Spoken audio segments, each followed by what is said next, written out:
Hi అండి, నేను మళ్ళీ మీ అభిలాష్ చిరగోని. చాలామందికి ఫ్లోటింగ్ ఇంట్రెస్ట్కి ఫిక్స్డ్ ఇంట్రెస్ట్కి మధ్య డిఫరెన్స్ కన్ఫ్యూజ్ అవుతుంటారండి. సో ఈరోజు వీడియోలో ఆ రెండింటి మధ్య డిఫరెన్స్ సింపుల్ భాషలో అర్థమయ్యే విధంగా మాట్లాడుకునే ప్రయత్నం చేద్దాం.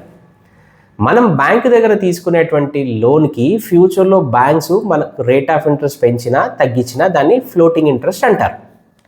ఇది సహజంగా మనం హౌసింగ్ లోన్లో, సెక్యూర్డ్ బిజినెస్ లోన్లో మరియు కొన్ని బ్యాంక్స్ ఇచ్చేటువంటి పర్సనల్ లోన్ అండ్ ఆటో లోన్లో కూడా చూస్తాం. మరి ఎందుకోసం బ్యాంక్స్ అలా చేస్తాయంటే బ్యాంక్స్కి కూడా లోన్ ఇవ్వడానికి చాలా ఫండ్స్ అవసరం వస్తుంది. సో అందుకోసం బ్యాంక్స్ ఆర్బీఐ దగ్గర, రిజర్వ్ బ్యాంక్ ఆఫ్ ఇండియా దగ్గర కొంత మనీని బారో చేస్తుంది, అంటే అప్పులాగా తీసుకుంటుంది. సో అలా తీసుకున్నప్పుడు రిజర్వ్ బ్యాంక్ ఆఫ్ ఇండియా బ్యాంక్స్కి వేసేటువంటి ఇంట్రెస్ట్ రేట్ని రెపో రేట్ అంటారు. సో ఫ్యూచర్లో ఆ రెపో రేట్ పెరిగితే బ్యాంక్స్కి ఫండ్స్ కాస్ట్ పెరుగుతుంది కాబట్టి బ్యాంక్స్ తను ఇచ్చినటువంటి లోన్స్కి రేట్ ఆఫ్ ఇంట్రెస్ట్ పెంచడం జరుగుతుంది. సో ఆ విధంగా రెపో రేట్ తగ్గినా కూడా బ్యాంక్స్ మనకి ఇచ్చినటువంటి లోన్కి ఇంట్రెస్ట్ కూడా తగ్గించేటువంటి ఛాన్స్ ఉంటుంది.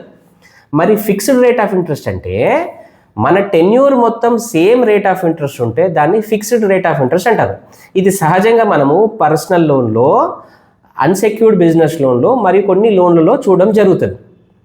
సో మీరు రేపు పొద్దున ఫ్యూచర్లో ఏదైనా లోన్ తీసుకుంటే మీరు తీసుకునేటువంటి లోను ఫిక్స్డ్ రేట్ ఆఫ్ ఇంట్రెస్టా, ఫ్లోటింగ్ ఇంట్రెస్ట్ అని మీరు లోన్ తీసుకునేటప్పుడు చెక్ చేసుకోండి. మీకు లోన్స్ పైన ఏమైనా క్వైరీస్ ఉన్నా, మీకు లోన్ సపోర్ట్ కావాలన్నా స్క్రీన్ పైన ఇస్తున్న నా నెంబర్కి మీరు ఎప్పుడైనా కాల్ చేయొచ్చు. రేపు ఒక మంచి వీడియోతో మళ్ళీ కలుద్దాం. నమస్కారం.